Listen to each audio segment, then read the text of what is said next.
Ladies and gentlemen, Keith from iRepair Autos. Today I'm going to be going over two of the most extreme cases of Mercedes-Benz, the most overpriced Mercedes-Benz ever sold, and the best used Mercedes-Benz that money can buy. Lots of customers are constantly asking me, clients, YouTubers, subscribers, hey Keith, which is the best Mercedes that I can buy? Which is the cheapest good Mercedes that I can buy? So in this video, I'm going to talk about that. If you're new to the channel, like, share, subscribe. New video every Monday. Let's get started.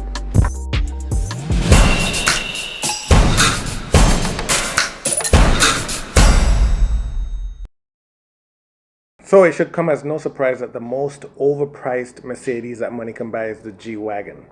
For the record, I have not owned a G-Wagon. I kind of have a desire to own one someday, but I don't own one currently. I've driven them, I've worked on them, so I'm going to talk about their reliability and their cost of ownership from that point of view.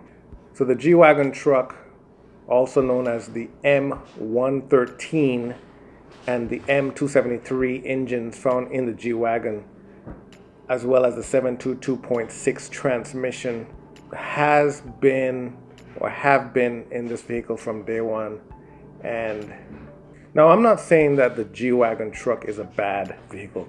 In fact, it is as reliable as a Mercedes that you can get. Coming in at over 100,000 brand new, 150,000, 200,000 plus. I've seen some based on trim, model, and accessories. It is without a doubt the most expensive Mercedes that you can buy. Why is it so expensive? The G-Class has been in production for more than 5 decades.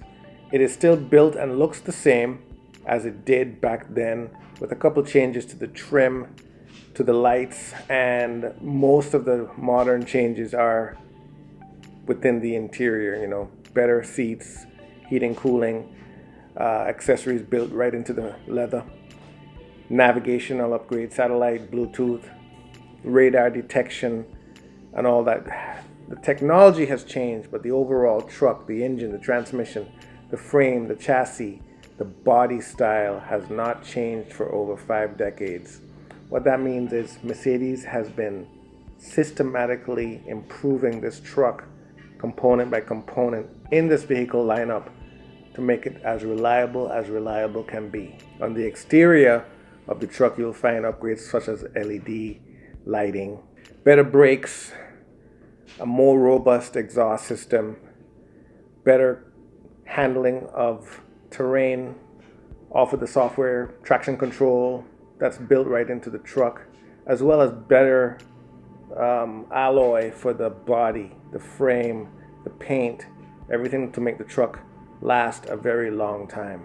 So not only hasn't the G-Class been redesigned for decades, but if you look carefully under the hood, it is equipped with the same engine and transmission that you'll find in the GL and the S-Class. The same goes for many of the interior parts.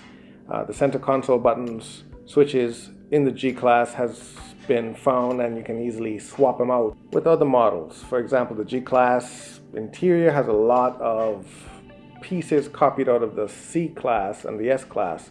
The older models even had knobs and switches that you would see in regular C-Class cars. So honestly speaking, the G-Class is nothing more than a whole bunch of pieces from all these other models that Mercedes invests a lot of money and R&D in. And once those pieces are proven, then they'll migrate them over to the G-Class, otherwise known as G-Wagon. So the only place where this G-Wagon truck really shines is in the off-road capabilities. If you're spending over $100,000 for a brand new one, or even $30,000, $40,000, $50,000 for a used one, you're not taking this thing off-road.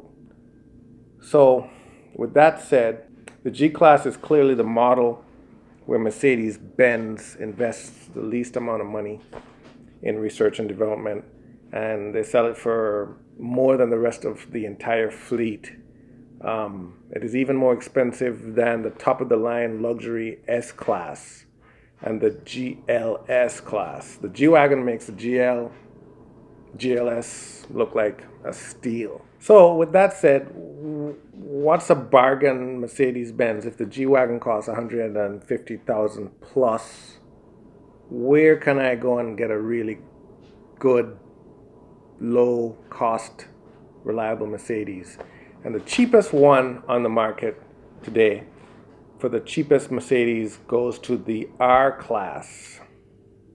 Now, the R-Class had a very bad reputation.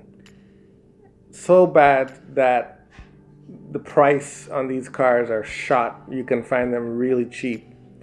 And the reason for that is the R-Class, the early years, were so unreliable that that bad reputation has followed them till this day, even though those problems are now gone away. So depending on the year, make and model, depending on the year, you can get a good R-Class for cheap money.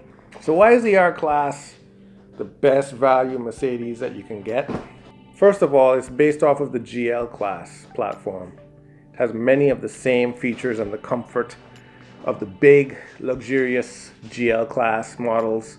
As early as 2006, they had parking sensors, active headlights, keyless entry, push to start, 2 DVDs in the rear, navigation, Bluetooth, air suspension, and the best safety features you could get at the time. Interior, in fact, is identical to that of the GL class.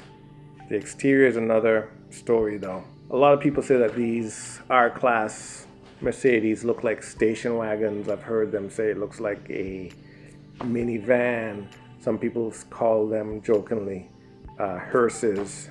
They're not the most beautiful looking. And a used R-Class, because of that, all of those things that I just mentioned, a used R-Class sells for under 10,000. I've seen some as low as 3,000. And while the price of the same year GL class is double, sometimes triple that amount, the price of the same model year overpriced G-Wagon is about 4 times higher than that of an R-Class. Yet the G-Wagon doesn't offer anything more than an R-Class. So just so you know, if you look up right now online, you'll find that a 2010 Mercedes G-Class 4-door Sport utility with about 70,000 miles. I'm seeing them for 45,000 plus, so 45,000 all the way up to 55,000. If you look at the same year, 2010 Mercedes-Benz R-Class 4-door luxury minivan R350, you can find that with 112,000, maybe even 100,000, or even 90,000 for right around 7,300 bucks. Big difference, 45.5 thousand to right around $7,300 with the same kind of interior, luxury, technology, and I would say reliability almost. Why is the R-Class so cheap? I kind of hinted at that earlier. The R-Class is so cheap because for the first couple of years, 2006, 2007, if you had one of those years, you had a lot of problems. The engines had balance shaft issues, just like the ML350s in that year. The transmissions failed a lot. And the R-Class vehicles were also having problems with their differentials. On top of that, some were equipped with air suspension, which of course, can fail more frequently due to the complexity and the leakage issues that those suspension pieces were known for. So you'd wake up in the morning, go out to your car, and it's down on all 4 wheels, really like hugging the ground. Or you would be driving along for a short trip and you'd get that notification, car too low, suspension too low, rising, and your air pump would kick in and pump the car up. A lot of these cars had leakage issues to the point where those pumps would just constantly try to maintain the level of the car, and those pumps would burn out. $750 to $1,500 job to get a new pump put in, $1,500 plus part to get those air suspension parts taken out and replaced. Pain in the neck. So that was one of the other plaguing issues of the R-Class.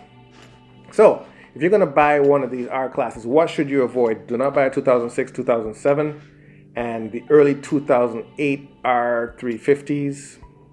They're known for air suspension issues and the balance shaft issues. While the air suspension is a nice comfort feature, if you're looking for a reliable R-Class, get one without the air suspension. All R500 models are solid vehicles, engine, transmission, fully loaded with all the options, but keep in mind that they do have the air suspension built into the car. That's the only drawback. I would say stay away from the air suspension option. The R320, the R350 air suspensions were optional, so if you can find one without the air suspension, I'd say definitely go for that. Bottom line, what should you do? Now, there's no question that the G-Wagon is overpriced. Get one. If you want to look rich and drive an overpriced Mercedes-Benz, then the G-Wagon is the best choice. Not a lot of them on the road. They're big. They command respect just because of their sheer presence when they show up.